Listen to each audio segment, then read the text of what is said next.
The galaxy changed forever in the space of 60 seconds. Professor An Kyu-hyun's fingers moved across control systems that had been dormant for millions of years, awakening technology that the ancient builders had left behind. Deep within Harmony's End, massive machines hummed to life, sending signals across space to hidden installations on thousands of worlds.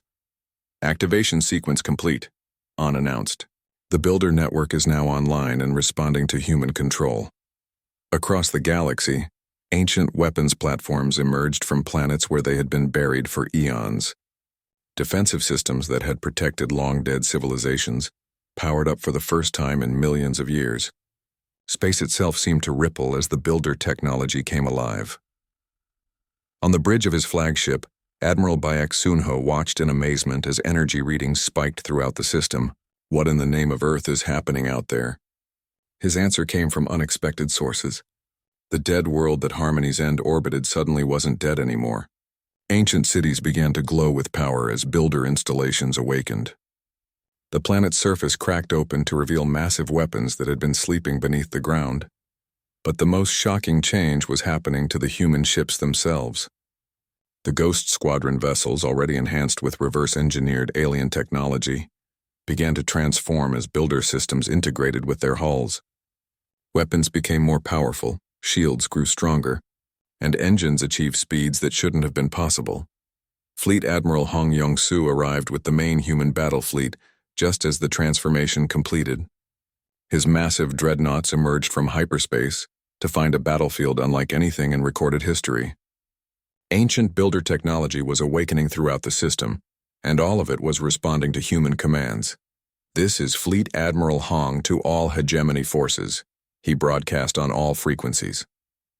"You are surrounded by technology you cannot comprehend, facing weapons you cannot match. Surrender now, and you will be allowed to survive." On Harmony's End, the alien resistance was crumbling rapidly.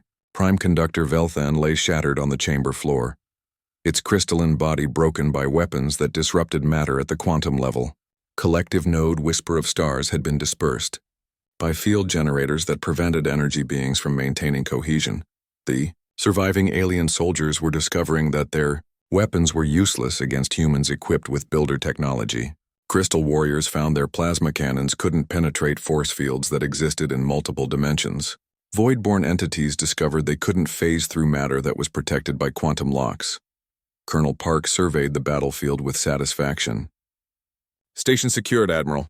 All alien forces neutralized or captured. Admiral Joe nodded, but his attention was focused on the larger picture. Through the chamber's transparent walls, he could see the space battle raging outside. The hegemony fleet, which had seemed so overwhelming just minutes ago, was now trapped between human forces and awakening builder defenses.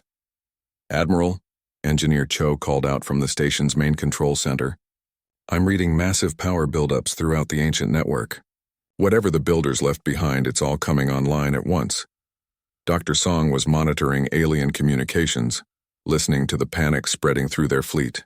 "They're terrified," she reported. "Their commanders are talking about the old ones awakening and the ancient curse. I think they know more about the builders than they let on." The truth was becoming clear. The builders hadn't just vanished millions of years ago. They had been killed by the ancestors of the hegemony species. The ancient network had been left as a safeguard, waiting for worthy inheritors to claim it. Dr. Park Minzeo emerged from the station's archaeological sections with data that confirmed their suspicions. "Admiral, I've been studying the builder records. The Nexari and Voidborn are descended from species that helped destroy the builder civilization. The ancient network was programmed to recognize them as enemies and humanity as the rightful inheritors." "How is that possible?" Joe asked. "Humans didn't even exist when the builders were alive." According to these records, the builders were remarkably similar to humans in many ways. They were builders, explorers, scientists. They saw something in the genetic patterns of early human ancestors that convinced them we were their spiritual successors. The implications were staggering. Humanity hadn't just stumbled onto builder technology by accident. They had been chosen, selected by an ancient civilization to carry on their legacy. Ambassador Kim was putting this new information to practical use. With the station's communication systems under human control, she was broadcasting demands for surrender to every hegemony world simultaneously. This is Ambassador Kim Nara of the Human Defense Force. Her voice echoed across the galaxy.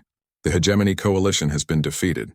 Your fleets are surrounded, your weapons are useless, and your worlds are now under the protection of ancient builder defenses that answer to humanity alone.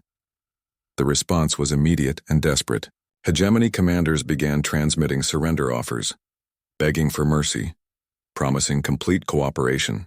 The proud alliance that had terrorized the galaxy for centuries was collapsing in real time.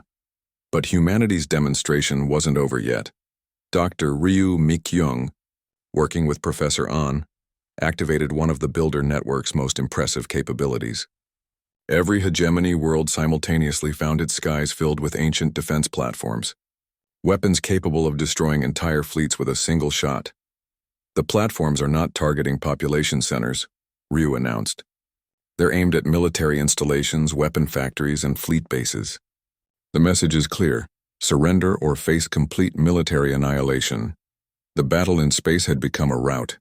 Human ships, now enhanced with builder technology, moved through the alien fleet like a force of nature. Energy weapons that could penetrate any defense, shields that existed in multiple dimensions, engines that could manipulate space itself. The hegemony had no answer for any of it. Admiral Beck watched as the last alien dreadnought powered down its weapons in surrender. All enemy forces have ceased resistance, he reported. The system is secure. Fleet Admiral Hong's response was calm and professional. Excellent work, Admiral. Begin recovery operations and prisoner processing. We have a galaxy to reorganize. The formal surrender took place back in the central chamber where the peace talks had originally been scheduled. But this time the roles were reversed. The humans sat at the head of the table while alien representatives knelt before them in defeat. Ambassador Lee Jae-won, who had arrived with the main fleet, delivered humanity's terms. Unlike the aliens' deceptive peace offer, these demands were straightforward and honest. The Hegemony Coalition will immediately withdraw from all contested systems, Lee announced. All military forces will be disbanded under human supervision. War reparations will be paid over the next 50 years, and permanent human monitoring stations will be established on every former hegemony world. The alien representatives had no choice but to accept. Prime Conductor Kesethal, Veltan's replacement, signed the documents with a shaking crystal appendage. Collective Node Memory of Sorrow, speaking for the Voidborn, transmitted its agreement in patterns of flickering energy. Furthermore, Lee continued, any future aggression against humanity or our allies will result in the immediate activation of builder defensive networks. The ancient technology will ensure that peace is maintained, whether you choose it willingly or not. The ceremony concluded with a demonstration that left no doubt about humanity's new position in the galaxy. At Admiral Zhou's command, the Builder Network activated defensive grids around every human world, created new shipyards in empty space, and began constructing exploration vessels designed for journeys beyond the galactic rim. As the alien delegations departed in defeat, Admiral Zhou stood with his team in the command center of Harmony's End. The ancient station was now fully under human control, its secrets unlocked, its power at their disposal. So what happens now? Colonel Park asked, looking out at the fleet of human ships that filled the system. Now we explore, Zhou replied. The builders left us more than just weapons and defenses. They left us star maps, construction techniques, and the keys to technologies we haven't even imagined yet. The galaxy is ours now, and it's just the beginning. Dr. Song was studying the long-range sensors which showed builder installations activating throughout the galaxy. Admiral, I'm detecting similar networks in other galaxies. The builders spread farther than we thought. Zhou smiled, feeling the possibilities stretch out before them like an infinite road. Then we'll follow their path. Humanity came to make peace today, but we found something better. We found our destiny. The war was over, but humanity's true adventure was just beginning. They had been chosen by an ancient civilization to carry their legacy to the stars, and they wouldn't waste the opportunity. The peace treaty had indeed been a trap, but in the end it was the aliens who had been caught. Space around Harmony's End erupted in brilliant flashes of light as dozens of human ships suddenly appeared from nowhere. The Ghost Squadron had been hiding in quantum stealth for weeks, invisible to all alien sensors, waiting for exactly this moment. Admiral Baek Sunho stood on the bridge of his flagship, the Soul Vengeance, watching the surprised alien fleet scramble to respond to the unexpected attack. His ship was different from the standard human vessels. Sleeker, more advanced, equipped with technology that officially didn't exist. All ships, begin Operation Trojan Horse, Beck commanded. Show these aliens what happens when they try to trap humanity. The Ghost Squadron wasn't just any collection of ships. These were vessels equipped with reverse-engineered alien technology, crewed by soldiers who had been declared dead to give them perfect operational security. For 3 years, they had been conducting deep reconnaissance missions behind enemy lines, learning alien tactics and stealing their technology. On Harmony's end, Colonel Park and his Rangers were revealing their own secrets. The minimal defensive weapons they had been allowed to bring weren't minimal at all. Their medical scanners contained plasma rifle components that assembled in seconds. Their diplomatic protocol tablets were actually combat coordination computers. Even their dress uniforms had hidden armor plates made from crystallized alien metals. Rangers weapons free, Park shouted as his men transformed from peaceful diplomats into deadly soldiers in the space of heartbeats. Sergeant Osora pulled what looked like a medical kit from her belt. Within seconds, it had unfolded into a plasma grenade launcher that shouldn't have been possible to conceal. Her first shot took out 3 Nexari warriors, their crystal bodies shattering like glass. The aliens had been expecting helpless humans with simple weapons. Instead, they found themselves facing soldiers who had spent years studying alien combat techniques and developing counters for every tactic. Dr. Song revealed her own deception. She wasn't just studying alien behavior. She had been developing psychological warfare techniques designed specifically to disrupt alien coordination. The ultrasonic emitter hidden in her scanner began broadcasting frequencies that interfered with Nexari crystal communication and disrupted void-borne energy patterns. Their command structure is breaking down, she reported to Admiral Joe as crystal warriors began stumbling around in confusion and void-borne entities started flickering uncontrollably. Engineer Cho Jinsu was having his own success with the station systems. The aliens thought they were the only ones who understood ancient builder technology, but humanity had been studying artifacts found on dead worlds for decades. Cho's fingers danced over control panels that looked alien, but followed patterns he had seen before. "I'm taking control of their exotic matter converter," he announced. "This station belongs to us now." On the Busan Rising, Captain Yoon was discovering that his ship had capabilities the aliens knew nothing about. The Dreadnought wasn't just a human warship. It was humanity's first successful hybrid of human engineering and ancient builder technology. "Activate the quantum interface," Yoon ordered. "Connect us directly to Harmony's End's core systems." The ship's hull began to glow with strange symbols as ancient systems came online. The Busan Rising wasn't just docked to the station anymore.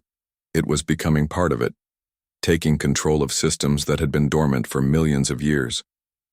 Dr. Ro Hyejin had her own surprise for the aliens. The bioweapons they had been using to control human minds were useless against soldiers who had been inoculated with modified alien immunity boosters. But more than that, she had developed countermeasures that turned the alien weapons against their creators. "Releasing neutralizing agent," she announced, activating devices hidden throughout the delegation's equipment. The air began to clear of alien toxins, while new compounds spread that would make the aliens themselves more susceptible to confusion and fear. The battle in the central chamber was unlike anything the galaxy had seen. Nexari crystal warriors found their weapons shattering against human armor that incorporated their own crystalline technology. Void-borne energy beings discovered that human soldiers were wearing field generators that could disrupt their molecular cohesion. Ambassador Kim, no longer playing the role of peaceful negotiator, revealed that she too had been preparing for this moment. The diplomatic pouch she carried contained not just documents, but a quantum communicator linked directly to Earth Command. "This is Ambassador Kim to Earth Defense Command," she said into the device. "Operation Trojan Horse is a go." "Repeat, Trojan Horse is a go." Her transmission was answered immediately by a familiar voice. "This is Fleet Admiral Hong Yongsu. The main battle fleet is moving to your position. Hold your ground for 10 more minutes, 10 minutes. They just had to survive 10 more minutes and the full might of humanity's military would arrive." But the aliens weren't giving up easily. Prime Conductor Velthan's crystal body began to glow with dangerous energy as it prepared to use its most powerful weapons. Collective node Whisper of Stars started to expand, its energy form growing larger and more threatening. "You cannot win," Velthan declared, its voice now a harsh screech instead of musical tones. "We have studied you for years. We know all your capabilities." "No," Admiral Joe replied, drawing a weapon that looked nothing like standard human technology. "You know what we wanted you to know." The weapon in Joe's hand was a relic from an ancient builder site, modified with human technology to be even more effective. When he fired it, the energy beam passed right through Velthan's crystal armor as if it wasn't there, disrupting the alien's internal structure at a quantum level. The truth was finally revealed. Humanity hadn't just been fighting a defensive war for 5 years. They had been conducting the most elaborate intelligence operation in galactic history. Every battle, every defeat, every apparent weakness had been carefully calculated to make the aliens overconfident. Colonel. Park's Rangers weren't just elite soldiers. They were test pilots for experimental technology, derived from captured alien artifacts. Dr. Song wasn't just studying alien psychology, she was developing weapons that attacked alien minds directly. Engineer Cho wasn't just maintaining human systems. He was preparing to take control of alien technology on a massive scale. The peace negotiations themselves had been a trap within a trap. Humanity had known the aliens would try to trick them, so they had prepared their own deception. Every human official who came to Harmony's End was actually a highly trained operative, ready to turn the tables at a moment's notice. Space outside the station continued to fill with human ships as the Ghost Squadron engaged the alien fleet. But these weren't the desperate last ships of a dying civilization. They were the advance guard of a military force that had been preparing for this moment since the war began. Admiral Bayek's ships moved with precision and coordination that amazed even experienced alien commanders. They had studied every alien tactic, reverse-engineered every alien weapon, and developed counters for every alien advantage. "Target their command ships first," Beck ordered. "Cut the head off the snake." The human weapons were unlike anything the aliens had faced before. Plasma cannons that fired crystallized dark matter rounds passed through energy shields as if they didn't exist. Quantum torpedoes created miniature black holes that devoured alien hulls. Most shocking of all, some human ships seemed to be using ancient builder weapons that predated both civilizations. On Harmony's End, the battle was turning decisively in humanity's favor. The Rangers had cleared the central chamber of alien soldiers, while the technical teams took complete control of the station's systems. But the biggest surprise was yet to come. Professor An Kyuhyun's voice came through the communication system from somewhere deep in the station. "Admiral Joe, this is Professor An. I'm in the Builder Archives. You need to see this." "Professor? You're supposed to be on Earth," Joe replied, confused. "I've been here for 6 months, sir, hidden in the station's lower levels, studying the ancient systems." "Admiral, Harmony's End isn't just a space station. It's a weapon designed to control every piece of builder technology in the galaxy." The implications hit Joe like a physical blow. If humanity could control this station, they wouldn't just win this battle. They would control ancient weapons and defenses scattered throughout the galaxy, technology so advanced that even the hegemony couldn't match it. "Professor, can you activate those systems?" "Already working on it, sir. Give me 5 more minutes and I'll show the galaxy who the builders really intended to inherit their legacy." The final phase of humanity's plan was about to begin. Dr. Song Yumi worked through the night, analyzing every piece of alien communication data she had collected. Her small cabin aboard the Busan Rising was filled with displays showing wave patterns, frequency analyses, and translation matrices. What she found made her hands shake. The aliens had been using a double-layer communication system. Their translated words said one thing, but hidden beneath were subsonic frequencies and quantum-encrypted data streams that told a completely different story. The peace treaty wasn't a peace treaty at all. It was a surrender document written in microscopic quantum script that would be invisible to human scanners. The moment Ambassador Kim signed the document, it would legally transfer all human territories to the hegemony under some ancient galactic law. But that was just the beginning. The real horror was what they planned to do after humanity surrendered. Song pulled up the final piece of the puzzle. A communication between Velthan and Whisper of Stars that she had decoded just minutes ago. Her blood turned cold as she read the translation. The final protocol is ready. Once the humans sign the surrender document, activate the resonator. The contamination will be cleansed from the galaxy within hours. She grabbed her communicator and tried to contact Admiral Joe, but the signal was being blocked. Something was jamming all communications between the ship and the station. They were cut off, isolated, and the signing ceremony was scheduled to begin in just 2 hours. Song ran through the ship's corridors toward the bridge, her heart pounding. She had to warn them before it was too late. On Harmony's end, Admiral Joe was having his own problems. The aliens had insisted on moving the final ceremony to a different location, the station's central core, where the ancient builders had once controlled the massive structure.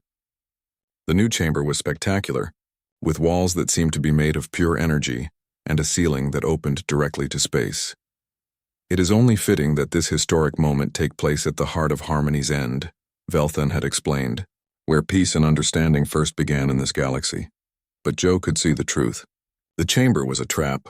Energy conduits ran everywhere, connected to the exotic matter converter that Engineer Cho had discovered. The entire room was essentially the barrel of a massive weapon, and the humans were standing right at the focal point. Colonel Park's Rangers had taken their positions around the chamber, but they were vastly outnumbered. Nexari crystal warriors lined the walls, their bodies glowing with stored energy.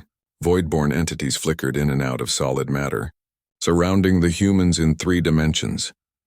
"Admiral," Major Lee whispered into her hidden communicator, "I count over 200 alien soldiers in this chamber alone, and my sensors are detecting massive power buildups throughout the station." Ambassador Kim was reviewing the final treaty documents, her diplomatic training hiding her growing alarm. The papers looked legitimate, but something felt wrong. The quantum ink seemed to shift when she wasn't looking directly at it, and there were sections written in symbols she had never seen before. "Prime Conductor Velthan," she said carefully, "some of these clauses are written in languages I don't recognize. Could you explain them?" "Of course," Velthan replied smoothly. "Those are standard legal provisions required by galactic law. Ancient formalities that must be observed for the treaty to be valid. Nothing that affects the main terms we discussed." Kim nodded, but her instincts screamed danger. In her years as a diplomat, she had learned to trust those instincts. Something was very, very wrong here. Dr. Song finally reached the bridge of the Busan Rising, where Captain Yoon was monitoring the situation on the station. "Captain, we have to warn them," she gasped, out of breath from running. "The peace treaty is a trap." "What do you mean?" Yoon asked, turning from his console. Song quickly explained what she had discovered about the hidden communications and the surrender document. Yoon's face went pale as he realized the implications. "We have to contact the Admiral," he said, reaching for the communication controls. "The signal is being jammed," Song replied. "The aliens are blocking all transmissions to the station. Then we'll have to go get them ourselves." Yoon activated the ship's intercom. "All hands, battle stations. Prepare for immediate departure from dock." But as the Busan Rising tried to disconnect from the station, they discovered another problem. The docking clamps wouldn't release. The station's computer systems had taken control, trapping them in place. "Captain," called out Chief Petty Officer Nam Taeman from the weapons station, "alien ships are decloaking throughout the system. Massive fleet formations. We're surrounded." Through the view screen, hundreds of hegemony warships became visible, dropping their stealth fields like a curtain being pulled away. The humans had walked into the largest military trap in galactic history. Back on the station, the signing ceremony was about to begin. Ambassador Kim stood at a crystalline podium, the treaty documents spread before her. Every instinct told her not to sign, but she also knew that refusing might trigger a battle that humanity couldn't win. "Before we proceed," she said, stalling for time, "I would like to offer a prayer for peace in the ancient human tradition." Velthan's crystalline body flickered with what might have been annoyance. "Of course. But please be brief. The cosmic alignment required for this ceremony will not last much longer." Cosmic alignment? Kim thought. That wasn't mentioned in any of the negotiations. She was about to ask what that meant when alarms began blaring throughout the station. "What's happening?" Joe demanded, his hand moving instinctively toward his weapon.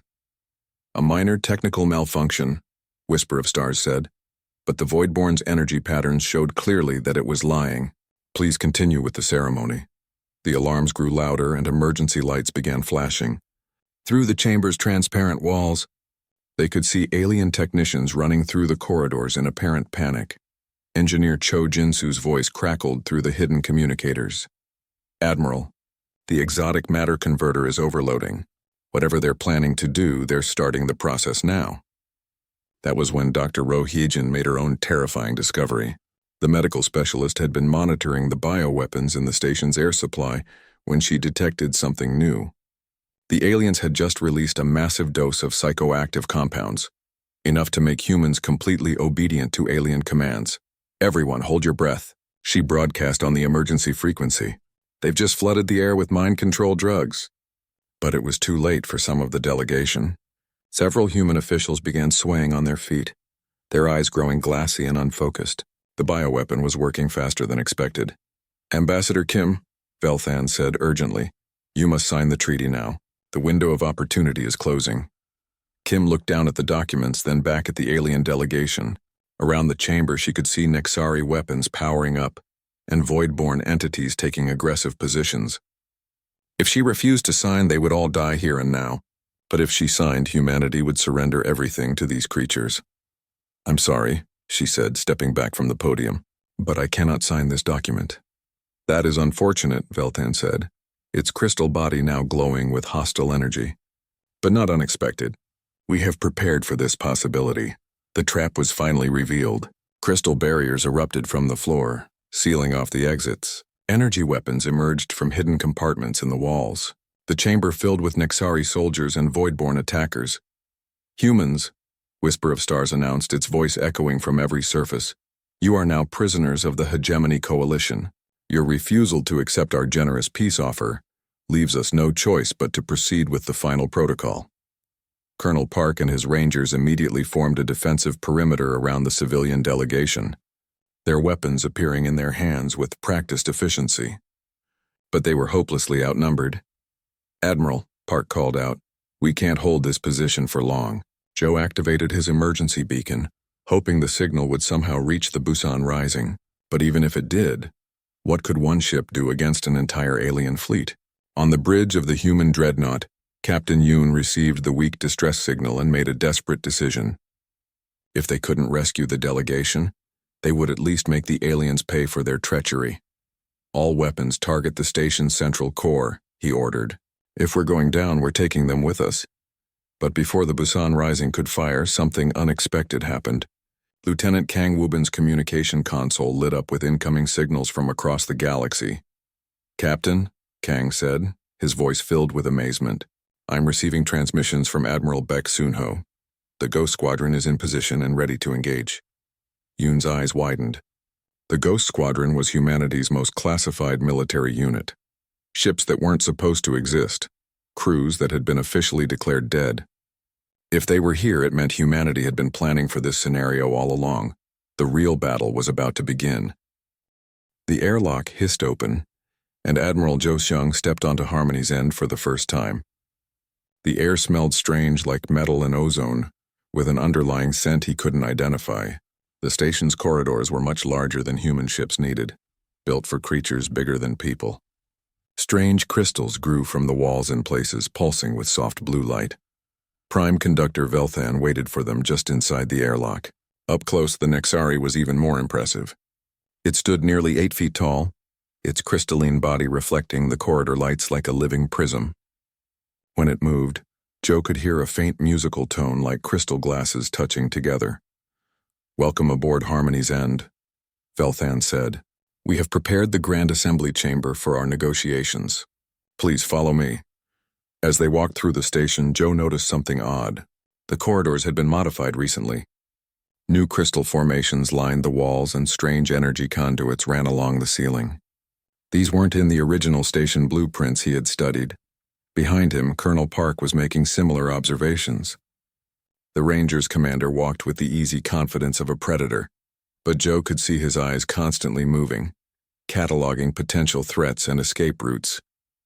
Major Lee Hana, Park's intelligence officer, was doing the same thing, her hand never far from her sidearm. "The station is much larger than our records indicated," Ambassador Kim said politely to their guide. Yes. We have made some improvements, Velthan replied.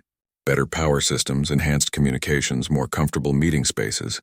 We wanted everything to be perfect for these important talks. Dr. Song was using a small scanner hidden in her medical kit, taking readings of the alien modifications. Joe caught her eye, and she gave him a barely noticeable shake of her head. Whatever she was detecting, she didn't like it. They entered a large chamber with a circular table in the center. The room was impressive, with a domed ceiling that showed a projection of the stars outside. Collective Node Whisper of Stars was already there, floating near one side of the table. The Voidborn looked like a cloud of glowing gas held together by willpower, constantly shifting and changing shape. Please sit, Whisper of Stars said. Its voice came from everywhere at once, like an echo in an empty room. We have much to discuss. The peace negotiations began immediately. Velthan produced a series of crystal data storage devices, each one containing detailed proposals for ending the war. Ambassador Kim reviewed them with growing surprise. These terms are very generous, she said carefully. Complete hegemony withdrawal from contested systems, full reparations for war damages, and technology sharing agreements. This is more than we hoped for. We have grown tired of this conflict, Velthan explained. Too many have died on both sides. It is time for peace. Joe found the aliens' eagerness suspicious. In 5 years of war, the hegemony had never shown any sign of wanting peace. They had rejected every previous attempt at negotiation. Why the sudden change? While the formal talks continued, Major Lee Hanna was conducting her own investigation. She had slipped away from the main group to run security sweeps of the surrounding areas. What she found made her blood run cold. Hidden throughout the station were sensor arrays unlike anything in human technology. They weren't just monitoring the human delegation. They were scanning them, recording biometric data, analyzing their equipment, even tracking their heartbeats and brain activity. Every human on the station was being studied like a lab specimen. Engineer Cho Jinsu had made his own discovery. While checking the station's power systems for security purposes, he had found something that shouldn't exist. The ancient station's power core had been completely replaced with some kind of exotic matter converter. The energy readings were off the charts. Enough power to run a small planet, or charge a massive weapon. Dr. Song, Joe said quietly during a break in negotiations. Have you learned anything from their behavior? Song glanced around to make sure no aliens were listening, then moved closer. Admiral, something is very wrong here. I've been analyzing their speech patterns, body language, and energy emissions. The Nexari's crystal harmonics indicate extreme excitement, not the relief you'd expect from beings who want peace. And the Voidborn's energy fluctuations suggest anticipation of violence. Are you sure? Positive.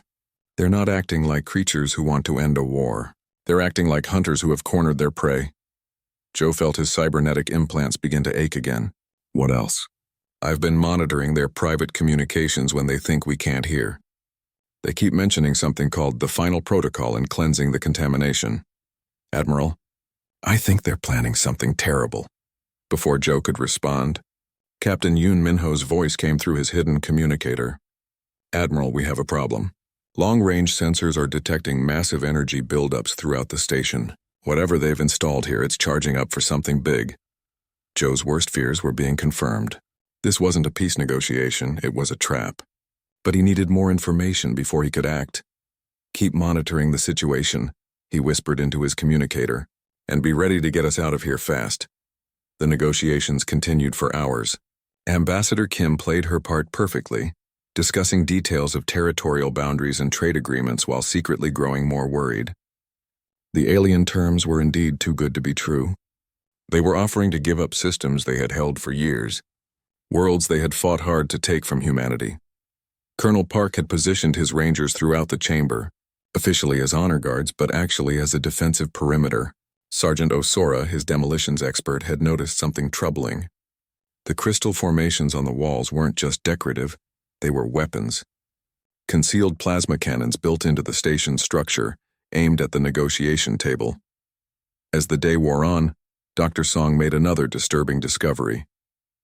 The station's air system had been modified. Trace amounts of alien biochemicals were being released into the atmosphere. Not enough to kill, but enough to affect human brain chemistry. The longer they stayed here, the more docile and agreeable they would become. We need to end this session soon, she told Joe during another break. They're drugging us with psychoactive compounds. In a few more hours, we'll agree to anything they want. Joe made his decision. Ambassador, start wrapping up the talks for today. Tell them we need to return to our ship to consult with Earth Command. Kim nodded and returned to the table. Prime Conductor Velthan, Collective Node Whisper of Stars. These proposals require careful consideration. High Government will need to review the details before we can proceed. Of course, Velthan said, but Joe noticed the alien's crystal body had dimmed slightly. However, we had hoped to conclude these negotiations quickly. Time is important. We understand your eagerness for peace, Kim replied diplomatically. Perhaps we could reconvene tomorrow after we've had time to study your generous offer. The aliens exchanged what looked like glances, though it was hard to tell with creatures so unlike humans. Finally, Whisper of Stars spoke. Very well. We will escort you back to your docking port, but please do not delay too long. The opportunity for peace may not last forever. As they walked back through the station's corridors, Joe noticed that more aliens had appeared. Nexari security forces stood at key intersections, their crystalline armor gleaming. Void-born entities flickered in and out of the walls, watching the humans with what looked like hungry anticipation. Admiral, Major Lee whispered as they reached the airlock, I count at least 50 alien soldiers between here and the docking bay. And those are just the ones I can see. Joe nodded grimly. They were surrounded, outnumbered, and trapped on an alien station light years from help. Whatever the hegemony was planning, it was about to begin. As they boarded their shuttle back to the Busan Rising, Joe took one last look at Harmony's End through the viewport. The ancient station looked peaceful enough, but he knew better now. Somewhere inside that structure, a trap was being prepared, and humanity had walked right into it. The question now was whether they could find a way out before it was too late. Admiral Jo Sung stood on the bridge of the Busan Rising, watching the stars blur past as they traveled through hyperspace. His cybernetic left eye glowed softly in the dim light, a reminder of the battle at Titan Station, where a Nexari crystal bomb had taken half his face. The metal implants in his skull still ached when he was stressed, and today they hurt more than usual. The war had been going on for 5 years now. 5 long years of death and destruction across human space. The aliens called themselves the Hegemony Coalition, made up of 2 main groups. The Nexari were crystalline beings who could grow weapons and ships from living crystal. The Voidborn were pure energy creatures who could pass through solid matter and control electricity. Together they had pushed humanity to the edge of extinction. Joe looked at the message pad in his hands one more time. The peace offer had come 3 days ago, transmitted on all frequencies to every human world. The hegemony wanted to meet at Harmony's End, an ancient space station orbiting a dead planet. They claimed they were tired of war and wanted to make peace. Admiral, we're approaching the edge of the Kepler system, reported Captain Yoon Minho from the pilot station. His voice was steady, but Joe could hear the tension underneath. Yoon had lost his brother in the first Voidborn attack on Mars colony. Good. Take us out of hyperspace and run a full sensor sweep, Joe ordered. I want to know about every piece of space dust in this system. The Busan Rising dropped back into normal space with a flash of blue light. Through the main view screen, Joe could see Harmony's End in the distance. The station was enormous, built like a giant wheel with spokes connecting to a central hub. It was old, older than human civilization, built by some unknown race that had vanished millions of years ago. Sensor sweep complete, sir, called out Lieutenant Kang Wubin from the communications station. I'm reading multiple alien ships already docked at the station. Looks like they got here first, Joe nodded. He had expected that. What worried him more was what he couldn't see. Any ships hiding in the outer system? Use the deep scanners. Scanning now, sir. Wubin's fingers danced over his controls. After a few minutes, he looked up with a frown. Nothing on standard sensors, but I'm getting some strange readings from the gas giant's moons. Could be sensor echoes or cloaked ships, Joe finished. Keep monitoring those readings. If anything moves, I want to know about it. Behind Joe, Ambassador Kim Nara was reviewing her notes for the peace talks. She was a small woman with sharp eyes and graying hair, but Joe knew she was tougher than most soldiers. She had been the governor of New Seoul when the Nexari attacked it. She was one of only 1,000 survivors out of 2 million people. Ambassador, are you ready for this? Joe asked quietly.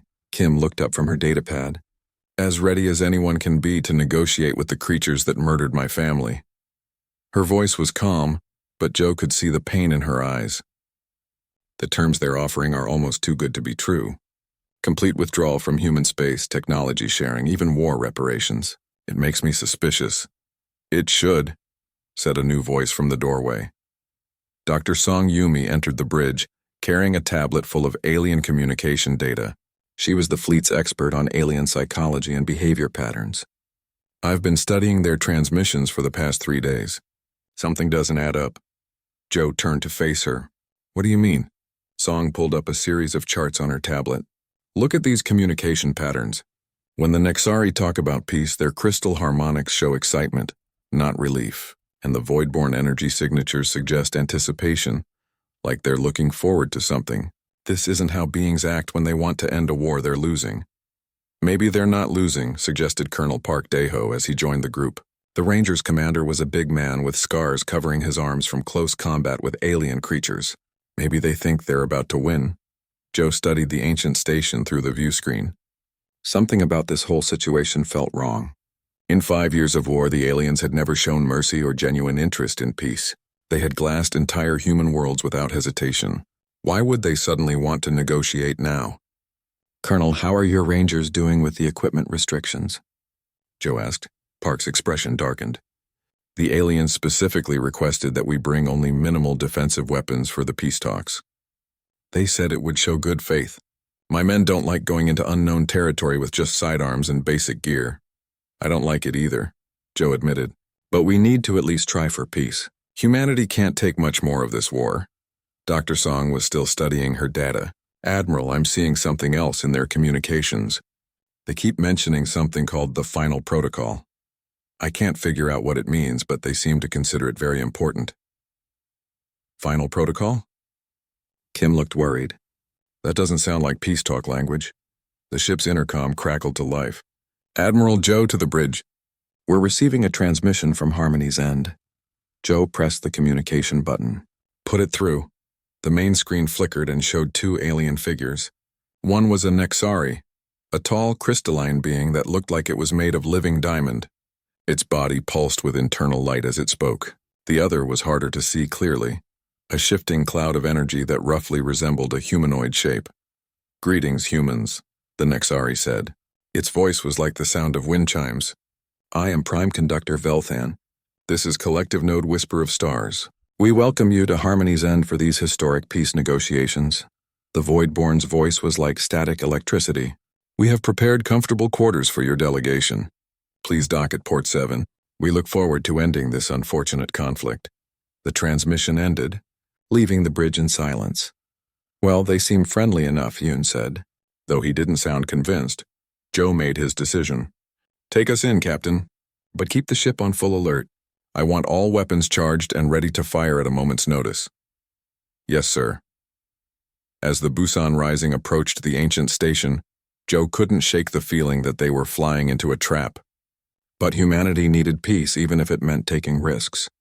Too many people had died already. Too many worlds had been lost. He just hoped they would all still be alive to regret this decision. The docking process took 20 minutes. As they connected to the station, Joe gathered his team in the main briefing room. Ambassador Kim, Colonel Park, Dr. Song, and the other key personnel sat around the metal table. Remember, we're here to make peace, Joe said. But stay alert. If something goes wrong, our job is to get everyone home safely. Colonel Park checked his sidearm one more time. Roger that, Admiral. My Rangers are ready for anything. Joe looked at each face around the table. Good people, all of them. People who had lost friends and family to this war. People who deserved to see peace in their lifetime. All right, everyone, let's go make history.